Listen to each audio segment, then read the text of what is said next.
Hello, I'm continuing my reviews on the Nightmare on Elm Street series with A Nightmare on Elm Street 3, Dream Warriors. Now, Dream Warriors was released in 1987, and this, of course, is the third film of the Nightmare on Elm Street franchise. Now, I already reviewed this movie along with all the other Nightmare on Elm Street films all the way back in 2011 for Season 1 of Horror Month. Those reviews are still up, however they're no longer public, but you can still see them on the Horror Month Season 1 playlist, which I'll leave a link to in the description below. And I also re-reviewed the first two Nightmare on Elm Street movies, and you can check out those videos on the playlist for Horror Month Season 12. Now, the original A Nightmare on Elm Street, which came out in 1984, was almost a surprise hit. Like, I think everybody working on that movie hoped that it would do well, especially Robert Shea, the producer of these movies, considering how much he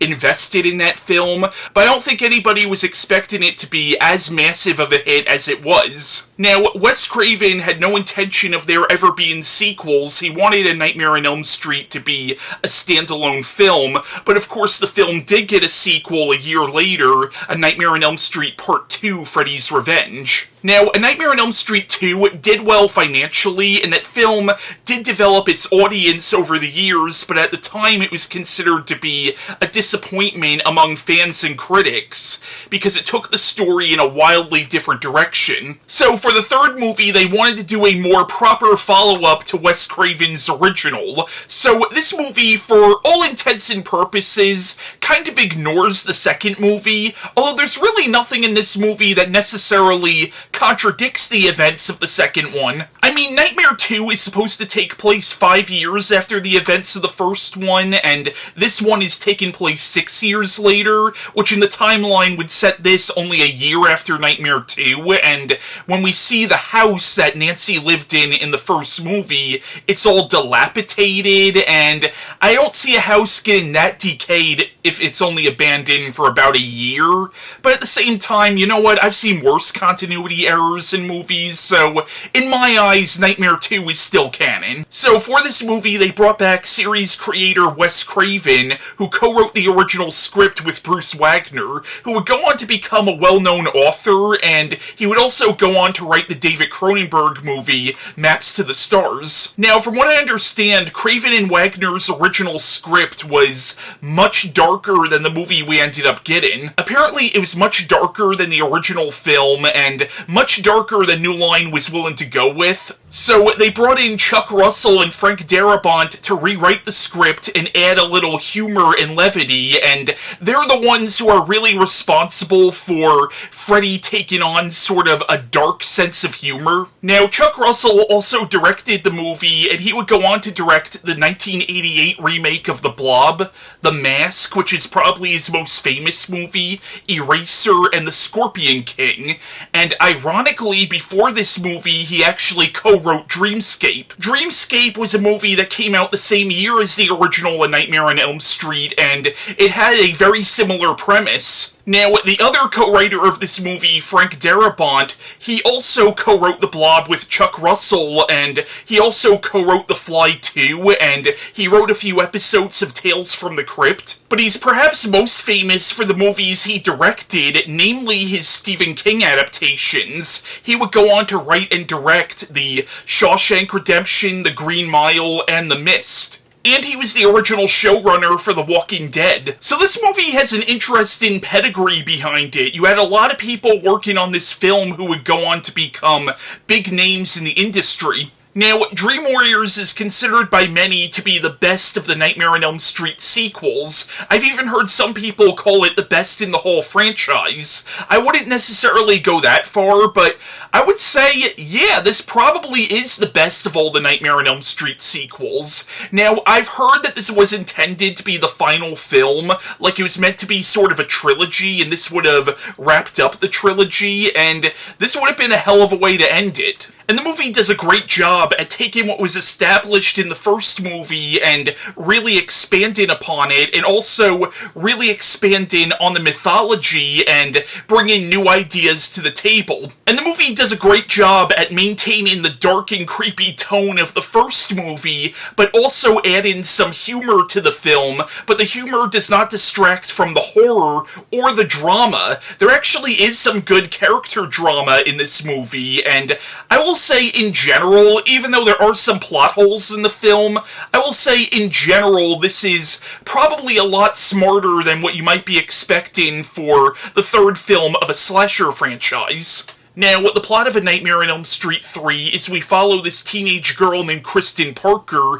who is having nightmares about Freddy Krueger. Of course, she doesn't know yet who or what Freddy is, but in one of her nightmares about this man, he cuts her wrist, but in the real world, it looks like she slit her own wrist, and her mother discovers her and thinks that she attempted suicide, so her mother admits her to a psychiatric hospital. And she ends up meeting other kids who are there for similar reasons. It turns out they've all been having dreams about Freddy, even though they don't know yet who he is. And in the movie, a young grad student starts interning at the hospital and comes in to help them, and this turns out to be Nancy Thompson, who is the main character of the first movie. And she's the only adult who believes them about Freddy, obviously because she dealt with him years earlier, and she figures out that all of their parents were involved in this mob that killed Freddy when he was human. And it turns out that this girl, Kristen, has a special power. She can bring other people into her dreams, and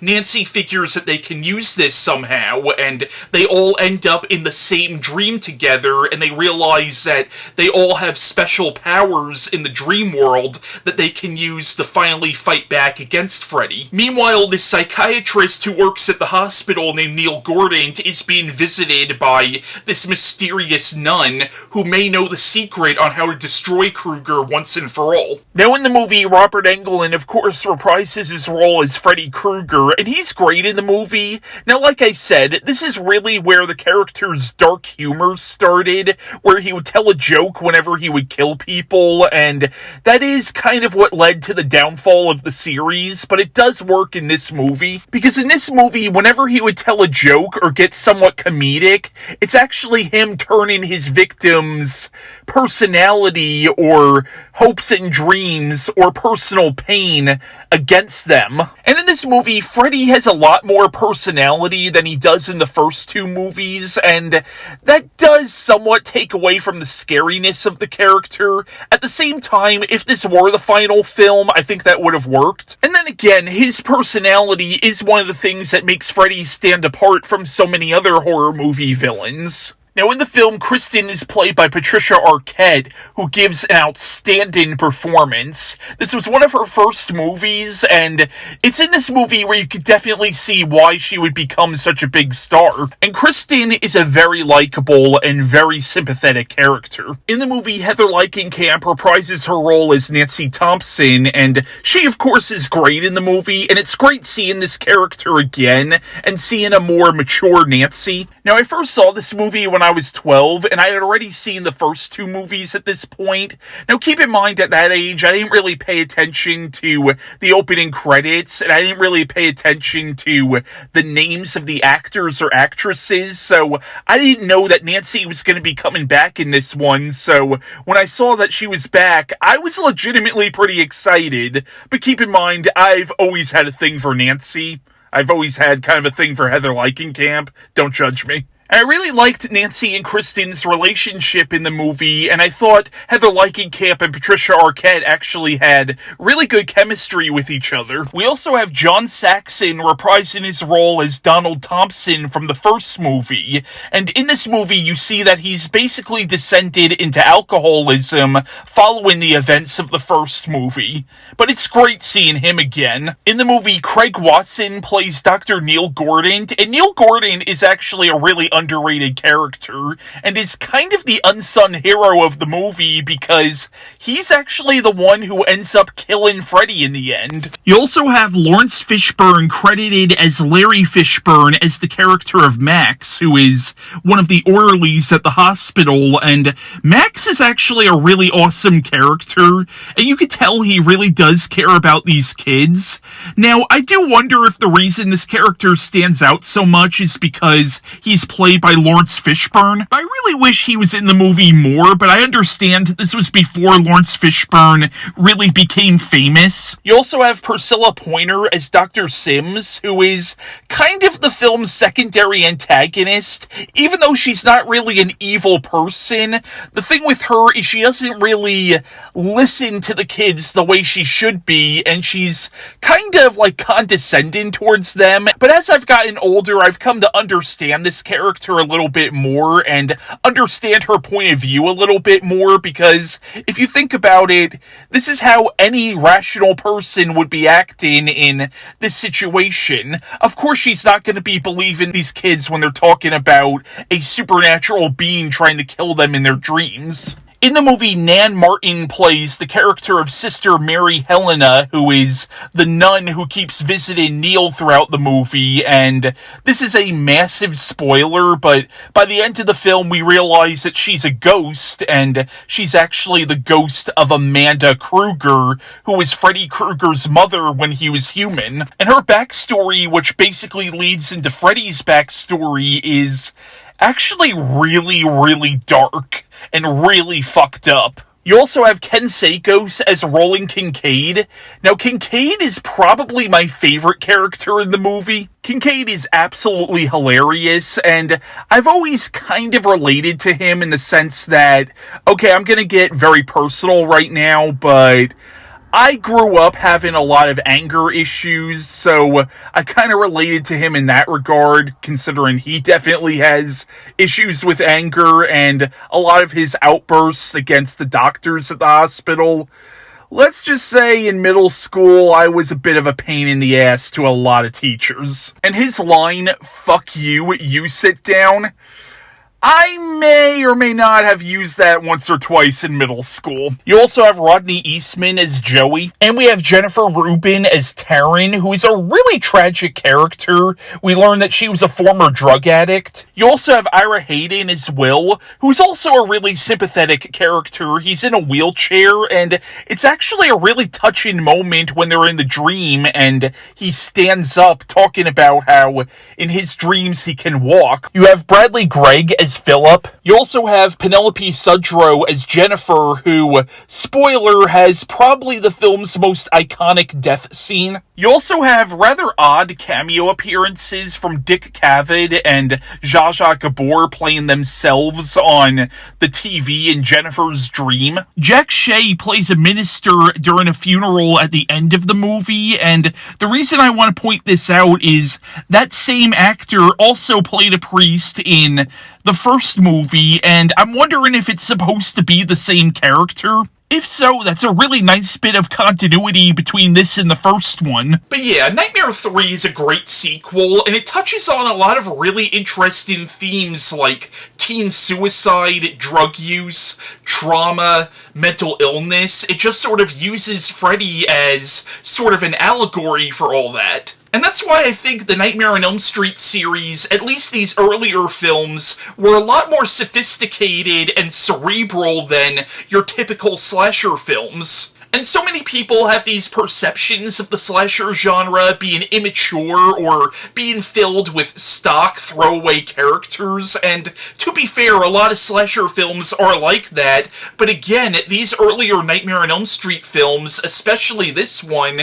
you actually do care about these characters and are rooting for them to persevere, and you're meant to feel bad when one of them gets killed. And this movie just has so much imagination, and I love how it really expands upon the fantasy aspects of the Nightmare on Elm Street storyline, which makes sense because the whole premise is dreams overlapping reality, and the idea of these kids having powers in their dreams, it makes perfect sense in context of the movie. And it's almost a superhero movie in a way. Like, these kids essentially become superheroes in the dream world. And there are some great special effects in this movie, like the scene where Freddy takes possession of one of Philip's puppets and the face morphs into Freddy's face. There are some great claymation effects there, or when Freddy turns Philip into a human puppet, or the Freddy skeleton at the end of the movie, and speaking of stop-motion effects. You also have the chest of souls. In the movie, it's established that Freddy takes the souls of his victims, which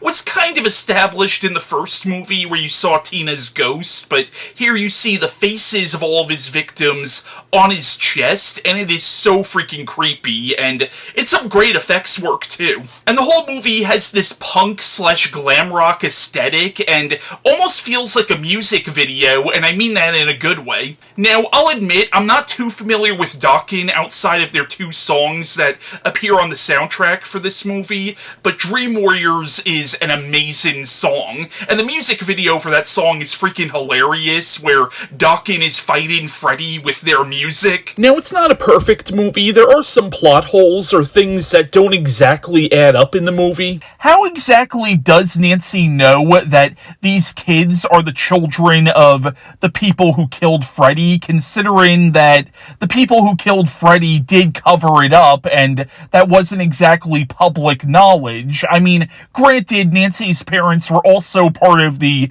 group that killed Freddy too, and maybe by looking at the files of the patients, and maybe she found out who their parents were and found out that her parents knew them. Maybe she just figured it out, but I feel like that should have been established in one scene before she says, "You are the last of the Elm Street children," as if she just magically knows that. And there are certain deaths at the end of the movie where I'm kind of left to wonder, how did they explain that to the staff at the hospital? Now, even though I believe this was meant to be the final film, the film was a huge hit, and New Line, of course, made more sequels after this. And pretty much all of the sequels that followed this would be informed by this one in some way, shape, or form. Like, both Nightmare on Elm Street 4 and 5 would take elements from this movie. And the psychiatric hospital in this movie, Weston Hills, and the drug Hypnosil would figure heavily into the plot of Freddy vs. Jason. There was a Nightmare on Elm Street comic book series in the early 90s, I believe was set between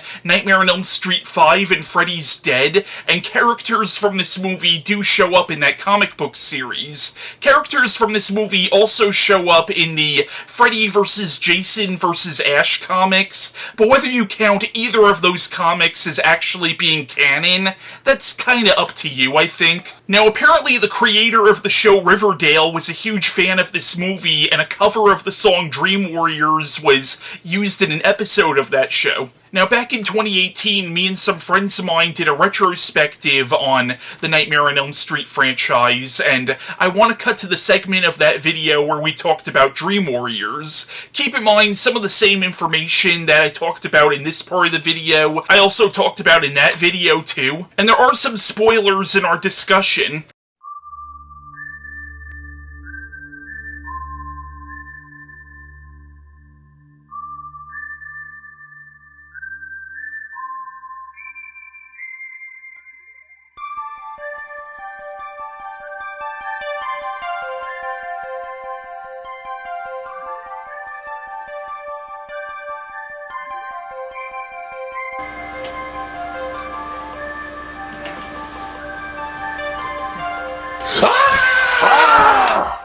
Now let's move on to A Nightmare on Elm Street 3, Dream Warriors, which is a fan favorite, and I think it's definitely one of the better Nightmare on Elm Street sequels, even though I think I like all of the films in general, but I think this is definitely one of the better ones in the series. This one I think is interesting because it's the beginning of Freddy becoming more comedic. At the same time, there's still a darkness to the film. Freddy's still dark in the movie. I think the film film is a really interesting blend between horror, a little bit of comedy, but also a lot of drama as well. There's a lot of, like, really good, like, teen drama in the film, and the film really does touch on a lot of really serious issues like teen suicide and drug use, and I think it's a phenomenal film in general. What do you guys think of Nightmare 3? Yeah, I like Nightmare 3, but you start to see the beginning of the formula. Yeah. That, you know what I mean? It becomes, that's really where the formula for the rest of the sequels really sort of, originated from. But I agree. And one of the things two things I really like about the movie. One thing is the performances. The acting in the film, I think, across the board, you get really great performances from a lot of the cast. And also, this is a film in which I think the imagination and the horror really come together really well, where it's not so cliched, it's not so stereotypical. So yeah, it's very enjoyable. I don't know how scary I found it or how horrifying I found it, but it's entertaining, it is imaginative, and the performances are really raise this up above maybe. And this film might actually have the best acting performances out of the whole series. Yeah, I would agree that this is definitely one of the best entries in the series, and the acting is very good all around. Each character, they definitely do have their own distinct personalities, which I like. And you do, as with the victims in the other movies, you do feel sorry for them because, they're in a psychiatric ward. They're not treated totally great by the staff. Yeah, and here's the thing, like, the staff in the movie, I think, are really interesting characters, because you have the character of Max, played by Laurence Fishburne. Yeah, no, you could tell he cared. It's really the head nurse, like, Sims, who I felt like, she was such a bitch, but at the same time, I sort of got it. From her point of view, I think she thought she was... I kind of compare her a lot to Nurse Ratched, because Nurse that's Ratched... what you can get. That's really what they were going for, I think. Yeah, I definitely got a Nurse Ratched vibe with the character of Sims in this movie. I mean, I wouldn't necessarily compare her to Nurse Ratched. She wasn't purposefully trying to inflict, emotional distress on them like Nurse Ratched was. But, she definitely was she was kind of cruel, and, she really didn't listen to them as much as she should have. And yeah, she's really hard to be sympathetic, to have sympathy for, I gotta tell you. And then there's also this one staff member at the institution I want to talk to you about. He's really a minor character, but he's also an asshole. He's the one who harasses Taryn. I hated that guy. Yeah. Honestly, I wanted to see him get killed by Freddy. Yeah. I know that wasn't going to happen because he wasn't really part of that, but still, it's like, he was such a piece of shit. He knew that she was a former drug addict. And the fact that he's actually hitting on her is kind of disturbing, because that character is supposed to be an adult, but she's supposed to be, like, a teenager, so it's kind of disturbing. Yeah, and he even says, who's going to believe a junkie like you? Yeah. It's really awful. Yeah. And what I like about this one, though, is it definitely plays up more of the fantasy aspect of the series. And I like how this one is almost... in a way, is almost a superhero film in a way, where they all have powers in the dream world, which I thought was a really interesting angle to go for this one. Like, you see them really start to try to turn the tables on Freddy. But see, you lose the vulnerability of the victims. Yeah. And that's why I think this wasn't as horrific, because they could fight back and they can do those things like that. Right. I mean, so it's like I said, it's still a very imaginative film, but I think it definitely loses the tone from the first two. Yeah, I mean, I think it's very entertaining, and it was clever to have, these kids try to use their dreams to empower themselves against Freddy. The performances are very good from everyone. You have the Langenkamp coming back. And Robert Englund, and also John Saxon, who is great as always. Yeah, Patricia Arquette, right? Yeah, Patricia Arquette, yes, this was one of her early roles, and she's very good as Kristen, very vulnerable and timid, and I think that works for the character. But also very strong, too. Yes, she does find her strength later on, and, John Saxon, he makes a perfect, no-nonsense tough cop. I think he plays that role very well. Messed up. He's an alcoholic. It was probably because, of what happened in the first film. He wants to kind of drown out the guilt of not believing Nancy and having to marge with, alcohol. I want to point out the character of Neil Gordon in this movie, who I think is probably one of the unsung heroes of the Nightmare on Elm Street series, because he's actually the one who kills Freddy at the end. Even after getting the shit kicked out of him by the skeleton. Absolutely.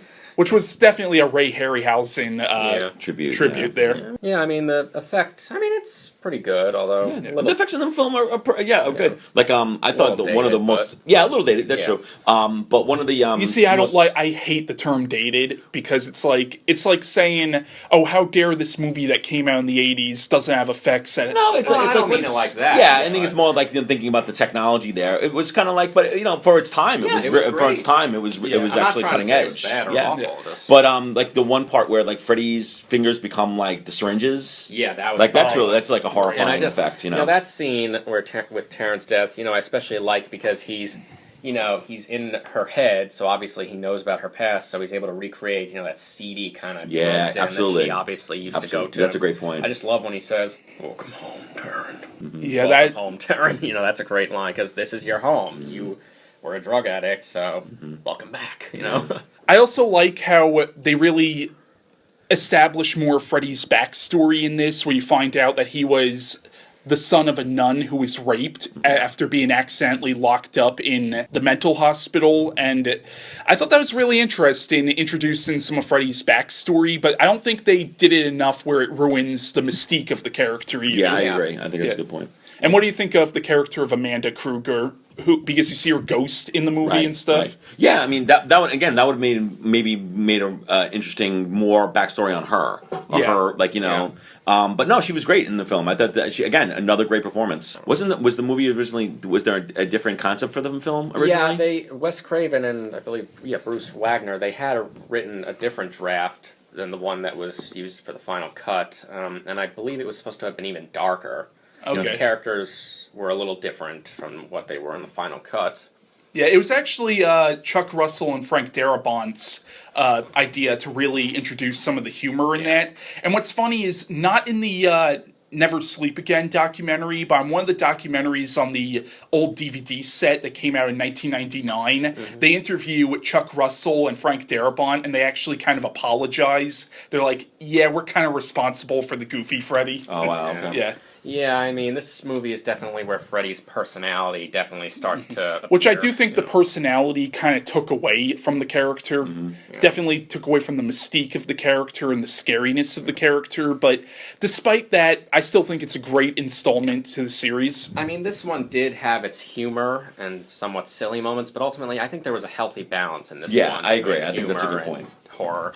And, I think it had some great special effects, especially the Freddy snake that tries to devour Patricia Arquette. I want to point out that effect. If you notice Freddy's head, it's actually supposed to look like a penis. Yeah, like it was intentionally made to be like very phallic. That that opens up a lot of metaphorical stuff. But another scene I want to talk about is Will's death. Will's death, in my opinion, is a perfect lesson on quitting while you're ahead. Just when you've got the monster down for a moment, don't go towards him and get overconfident. Run away. I actually quit while you're ahead. I did because I do a sketch comedy series on my YouTube channel called Cracker's Children, and I did a spoof on the Nightmare on Elm Street movies, and I spoofed that scene where one of my friends who Freddy goes after in the dream thinks he's Harry Potter in the dream world, and then I do the same gag where it's like, sorry, kid, I don't believe in fairy tales. Yeah, that's a great line, too. There's a lot of great Freddy lines in this one, Yeah. But once again, this definitely started that what would become an unfortunate tradition in the rest of the series is Freddy's one-liners, like, welcome to prime time, bitch! Yeah, that's another good scene. This is it, Jennifer. Your big break in TV. Welcome to prime time, bitch! Yeah. That was But once again, while those scenes are funny, they're dark too, because it's Freddy turning these characters' personalities against them. Yeah, I mean, I'm okay with some humor as long as it's mainly dark. I mean, if you're just gonna goof it up and make it so campy and ridiculous, then please don't bother. Yeah, but I agree that this is definitely one of the great entries in the series. Yeah, it's especially great to see Heather Langenkamp come back as Nancy. I think her portrayal of Nancy in this one is a little bit different from the first one, obviously, because, the character is older and more mature. She's, not the feisty young teenager, but she's, more this mature and concerned, but still, strong psychologist, which I think is great. I remember when I first saw this movie, I was 11 going on 12, and I didn't know what she was going to come back in this movie, and I remember I freaking lit up. I was like, holy shit, she's back! Yeah, and the way they introduced her in this movie was just great. You've got Kristen flipping out and reciting the song, and then Nancy comes and finishes it for her. That's just great. Here are Mark's thoughts on A Nightmare on Elm Street 3. Now, the third one, Dream Warriors, that's ties as my favorite sequel. I loved the Dream Warriors. I thought it was so exciting, so imaginative, so creative. I thought it had a lot of great characters, and because in this one, it's the one where Freddy really started turning the characters' personalities on themselves in the dreams, and in order to do that, you had to give them at least a little bit of a personality. And I thought it was a great, diverse mix of characters. I loved the hospital setting. I also loved bringing back Nancy in more of a mentor champion role. Some great performances. I thought Patricia Arquette at the end had one of the most genuinely emotionally moving moments in the entire series. And I love the backstory they gave Freddy there, the bastard son of 100 maniacs with the creepy nun that sort of wandered in and out, and then you discovered who she was. I thought it was a great film, and as someone who has written some fan fiction and is not ashamed of it, I keep wanting to write a short story about Dr. Gordon from that movie, because he never appears in any of the other movies. Also in part 3, it's when Freddy started becoming kind of jokey, but in that movie I didn't think it went too far. I thought it was the unnerving kind of jokey where someone is torturing you but making light of it. Here are Chris's thoughts on A Nightmare on Elm Street 3. This was my personal favorite between New Nightmare and Dream Warriors. Dream Warriors is so fun because Patricia Arquette, like before she got big, playing the new final girl, and then of course the return of Nancy, and I love the idea of like all these people kind of coming together and forming this almost sort of like dream Justice League to try to take down Freddy. It's really a cool idea, and we started digging into Freddy's origins. Whether or not that was a good thing is kind of up for debate. It is an interesting thing to explore, I think. But nothing affects me more than the scene where Nancy dies. Like that was crazy. Especially the first time I watched it, because he just all of a sudden it's Freddy. It's like, oh fuck, and then he stabs her, and she's I think it's Patricia like holding her as she dies too. That was a really great final way to go out for Nancy. And I think the other thing that really sticks out in my mind is the opening where Patricia is in the dream world and she's trying to save that little girl, and then she looks down and the girl's a skeleton. And it was weird. I think the first time I saw this, it was 4 a.m. when I was a little kid. And that really stuck out because I'm just coming out of sleep, and now I'm watching this movie about being in a dream world and all this freaky shit is happening. I think that really led to the atmosphere when I originally watched it. And this would be my personal favorite between the original, this one, and New Nightmare. And here are John's thoughts on the third Nightmare on Elm Street movie. 3 is my favorite of the series because I love the characters. They're so likable, and actually, the way I describe this one, this is like One Flew the Cuckoo's Nest meets Nightmare on Elm Street. And also, it was cool to see Nancy come back in the sequel as this. What was she, a psychiatrist? Or a social worker? Yeah, she was a social worker, and she gets these kids. She knows what they're going through. She's their number one resource to go to when Freddy comes in their dreams. When one by one is being killed off, they're like, Nancy, you got to help us out. We got to figure out how to stop Freddy. And also, I also liked how some of the effects. Remember how the one was a wizard master, when he's. It's amazing how this was before pre CGI how they were doing this stuff. It's wow, how are they doing this without the CGI that came 10 years later after that? Also, I think what's funny, Patricia Arquette.